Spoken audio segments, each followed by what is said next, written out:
Ladies and gentlemen, hello, and welcome to this new episode of Sudan in Focus weekly news magazine, which focuses on Sudan news and events, aims to give the Sudan TV audience a broad and first-hand information about what is going on in Sudan.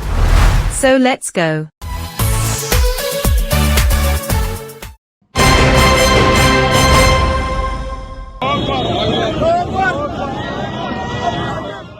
The chairman of the Sovereign Council, Commander-in-Chief of the Armed Forces, Lieutenant General Abdel Fattah al-Burhan, inspected the Al-Qadro military area and the Hadab operational base in the city of Bari, Khartoum State. The chairman of the Sovereign Council, Commander-in-Chief of the Armed Forces, General Abdel Fattah al-Burhan, also inspected the citizens of the Hadab area in East Nile in Khartoum State. Over the course of 5 days, the chairman of the Sovereign Council, Commander-in-Chief of the Armed Forces, Lieutenant General Abdel Fattah al-Burhan, inspected the front lines.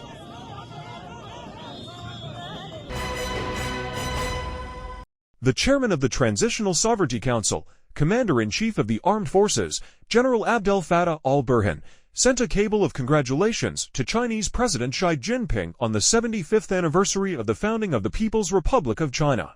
"We appreciate this great anniversary, in which the Chinese people made great sacrifices to lay the foundations of the modern state, which culminated thanks to your wise leadership in a comprehensive renaissance, which will continue to be a model to be followed and a guide for nations and peoples," Burhan said.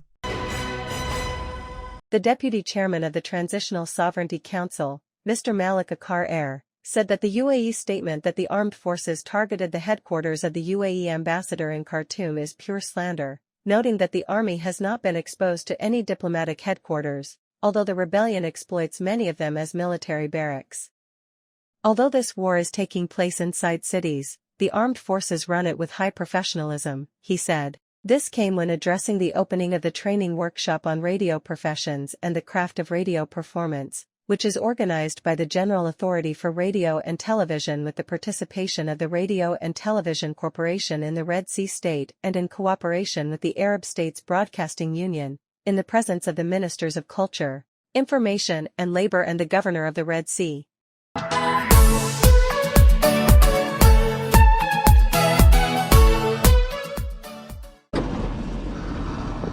An impossible crossing made possible. Deadly impasse, now passable. After a year and a half of war, Sudan's army is finally reclaiming territory across the Nile. This bridge was no man's land. Civilians couldn't cross it, the military couldn't cross it. But since it's fallen under the army's control, the pathway between Durman and the north of Khartoum has now been opened. This is Khartoum North, known as Bahri, one of the 3 cities of the capital, partly liberated but left in ruins.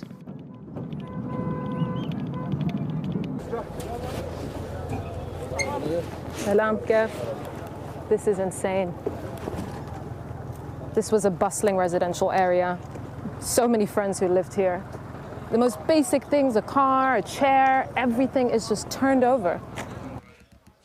But for now, the damage feels immaterial, eclipsed by soldiers celebrating victory.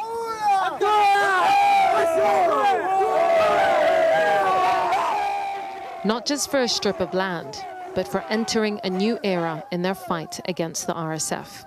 And for some of them, the joy of coming home.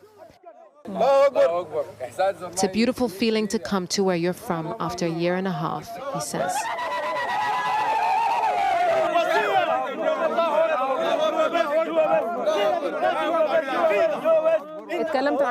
How did your family react when you called them? I asked. They were in tears. They couldn't believe I made it.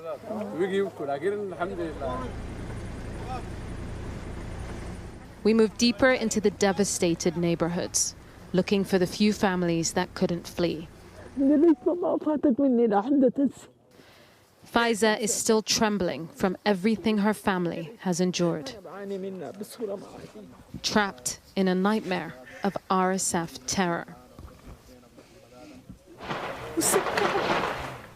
It was hell. No one can imagine how we were living.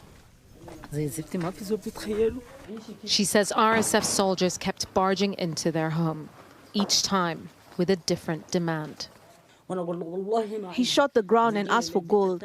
I begged him and said I have nothing. He asked me to choose who he would kill, my son or my niece. I locked my 12-year-old daughter in the bathroom so he wouldn't rape her like the neighbors' daughters. If I had a single coin, enough money to get out of here, I would leave this country and never come back. After all we've been through.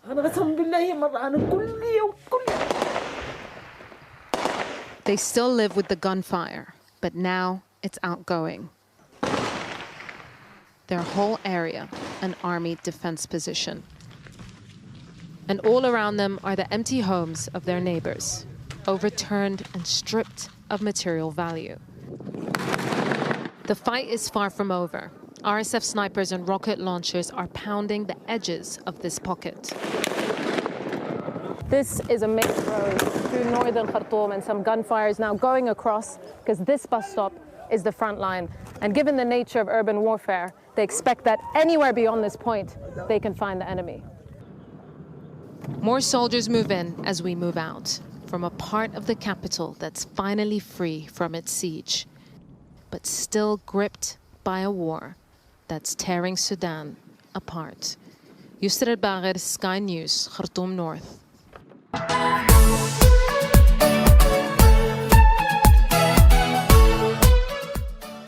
What is the story behind the UAE ambassador's residence, Hamad al-Junaibi, which has captivated public opinion, media outlets, and social platforms in recent days? The UAE ambassador's residence is situated in an upscale neighborhood in southern Khartoum, near the National University and Khartoum International Community School. It is located approximately 11 kilometers from the UAE Embassy in Khartoum, Al Amarat District, Street 9. This residence is rented from Jamal Zamkan, a prominent Islamic businessman and a leader in the Islamic movement, who lived next door. Tragically, in July 2023, Zamkan was killed by the Rapid Support Forces RSF inside his home. A force from the RSF attacked him, demanding that he vacate the property, but he refused. In response, they stormed his home and killed him. The first time Sudanese citizens became aware of the ambassador's residence was when the RSF leader appeared in a video filmed inside the home of businessman Ashraf Syed Ahmed Al-Cardinal, which is just 300 meters away.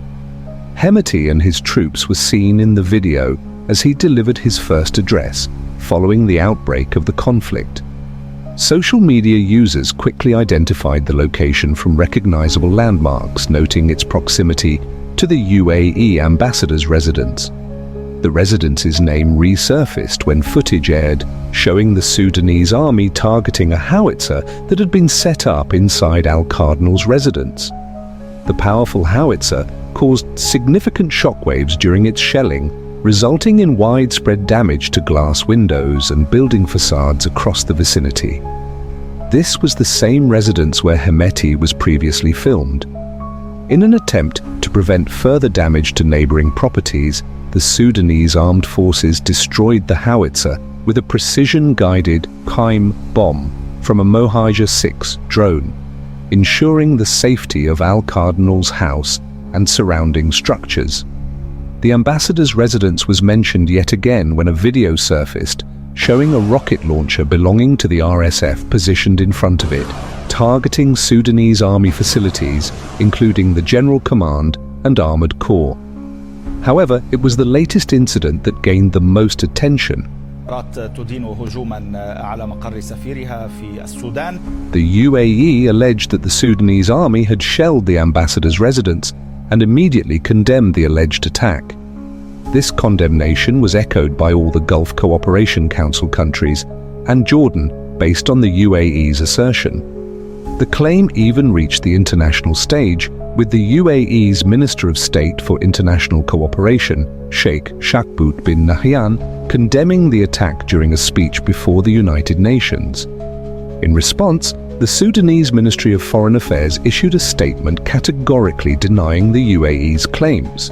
This denial was followed by another from the Sudanese armed forces, asserting that they had not targeted any ambassadorial residences or diplomatic mission sites. Adding to the denials, Sudanese Ambassador Amar Mahmoud, a member of Sudan's mission to the United Nations, took to the X platform to refute the allegations.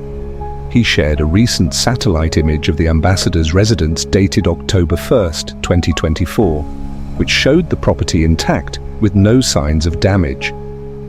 This confirmed the narrative of the Sudanese Ministry of Foreign Affairs and the Sudanese Army. Later, this version of events was further verified by a video from a Sudanese activist who visited the location of the UAE ambassador's residence, filming it from the ground. The video confirmed that the residence was undamaged, save for minor scratches on glass facades and paintwork. These slight damages seem to be the result of shockwaves from RSF artillery fire, or perhaps from the RSF's violent storming of Jamal Zamkan's neighboring residence during his assassination. Will the story of the UAE ambassador's residence conclude with this chapter, or will the escalation between Sudan and the UAE continue?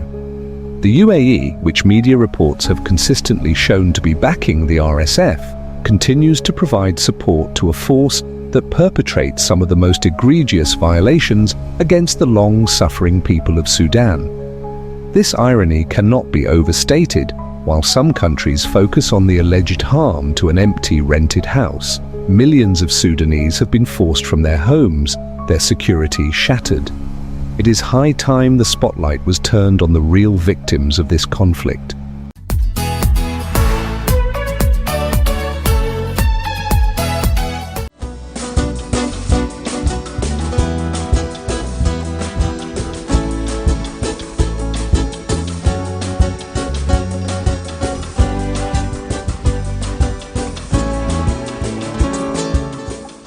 The Barkal Mountain, or in Arabic Jabal al-Barkal, is a mesa and large rock outcrop located 400 kilometers north of Khartoum, next to Karima in northern state in Sudan. This mountain is about 89 meters, 322 feet high, and has a flat top.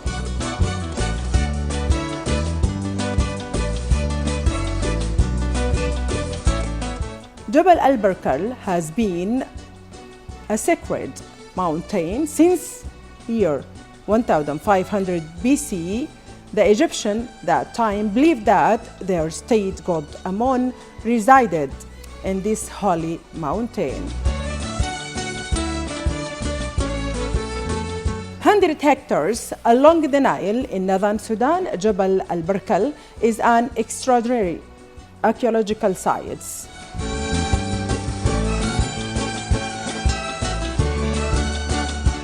Preserving the remains of the capital city of ancient Kush. Jabal al-Barkal and the sites of the Nabatan region comprise 5 archaeological sites on both sides of the Nile and arid area considered part of Nubia.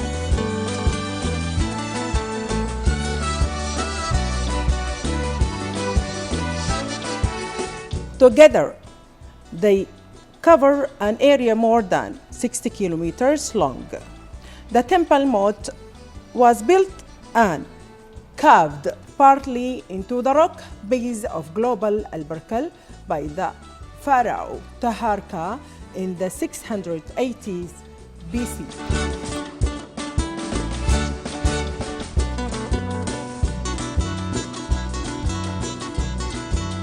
The temple of Ammon at Jabal al-Barkal was built during the reign of Pharaoh Thutmose III. Jabal al-Barkal and the sites formed around a tall, dramatic sandstone outcrop that was sacred and to ancient Kushites.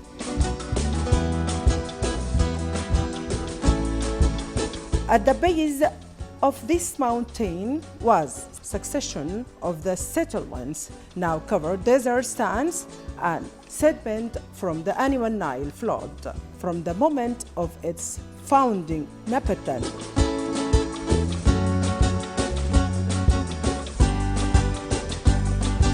Achieved an outsized religious importance because of Jabal al-Barkal.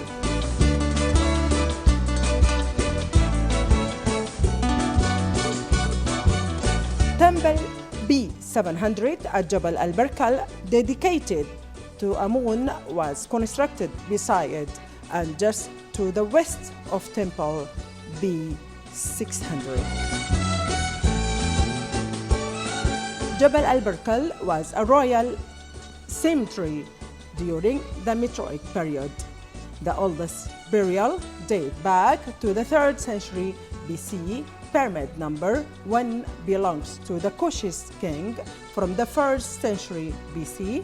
Pyramid number 4 belongs to the Queen Amani Renas or Al-Kandaka from the 1st century BC. Jabal al-Barkal area has been approved on the World Heritage List by the UNESCO. Therefore, Sudan has many tourist attractions and is considered one of the tourist destinations in the world.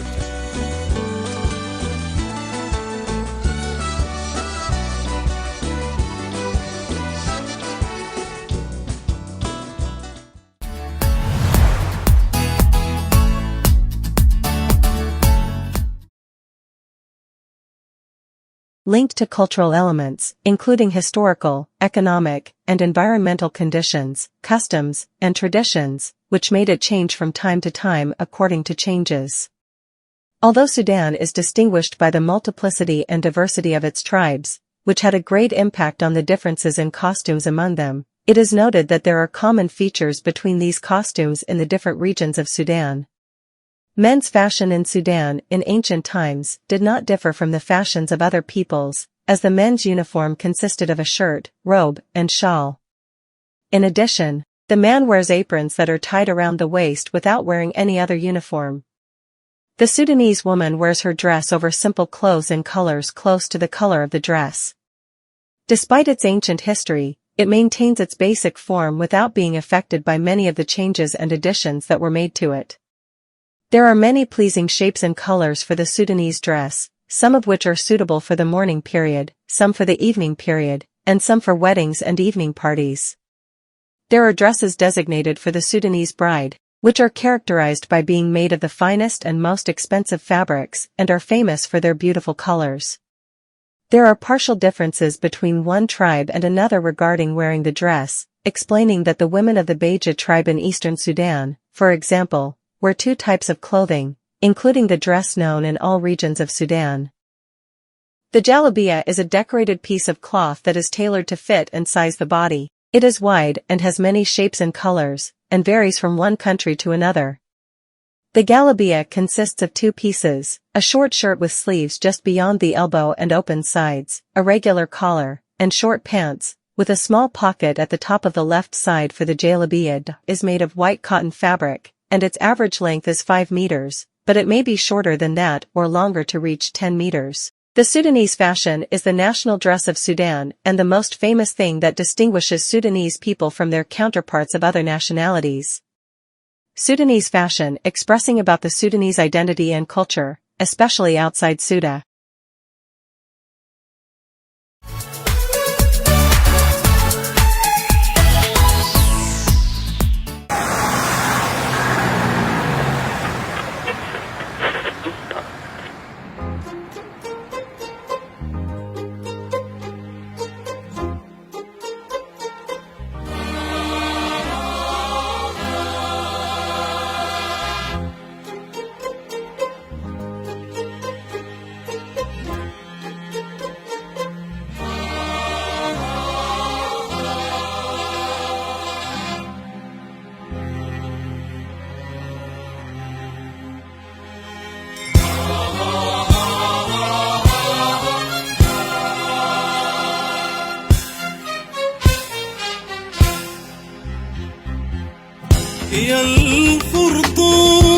عندي جمال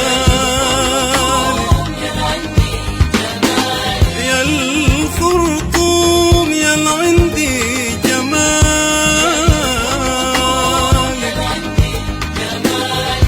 جنة رضوان طول عمري ما شفتها مثالك طول عمري ما شفتها مثالك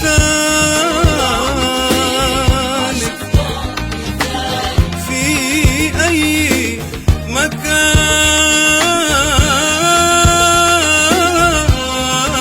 مكان أنا هنا شبيت يا وطني زيك ما لقيت يا وطني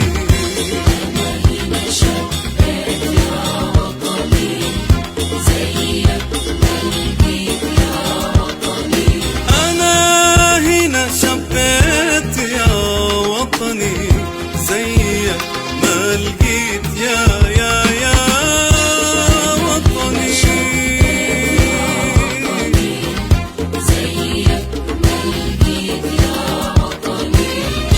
في وجودي أريدك وغيابي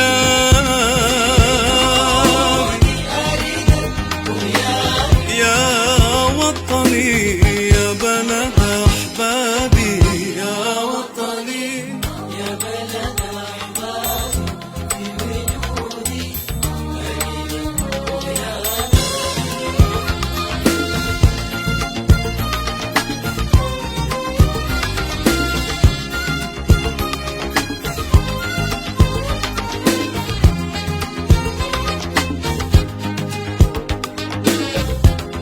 بتذكر فيك عهدي الصبايا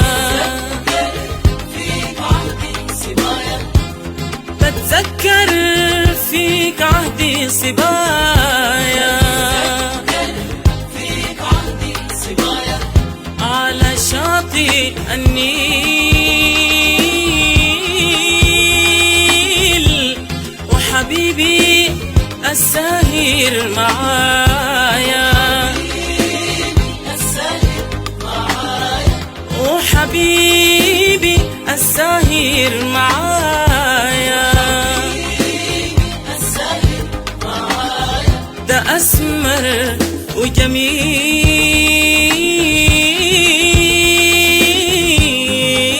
وجميل كانت أيام يا وطني زي الأحلام يا وطني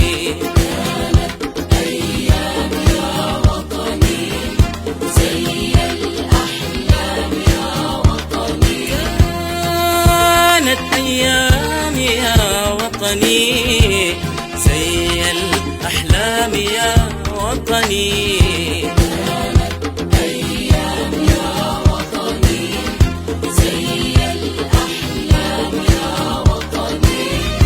في وجودي أريدك غياب